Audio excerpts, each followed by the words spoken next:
maiwan sa ilalim ng ulap ng kalungkutan at kawalan ng pag-asa.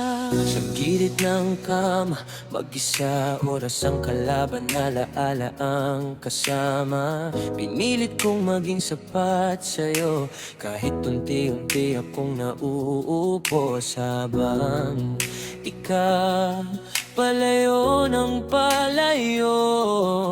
Ako naiwan sa dilim, nakapulupot at nalulungkot.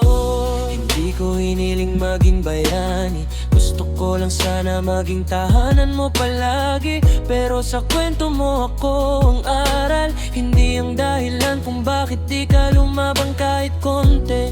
Habang ikaw ay natutong ngumiti, ako'y natutong manahimik, pumipikit. Sa likod ng ayos lang, may bagyo na kahit sigaw walang nakarinig. Kung bumalik ka man, huli na, naubos na ako sa paghihintay. Minahal kita ng buo at tunay, pero sarili ko ang kapalit sa dulo ng laban ng kawalan.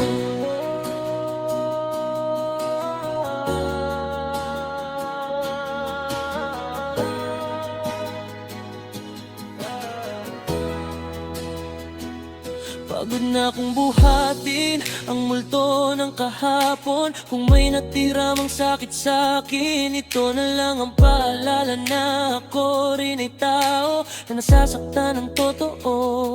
Tinuruan mo kong mawalan, tinuruan mo kong masaktan, tinuruan mo kong malanasan ang maiwan sa karanasan.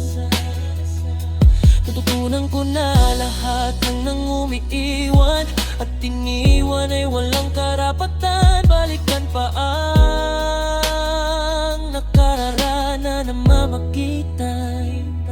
Wala nang luha na maibigay pa, wala nang salita na makakapagbabagabag sa'kin. Pinilit kong limutin, pero alaala'y nananatili sa bawat hakbang.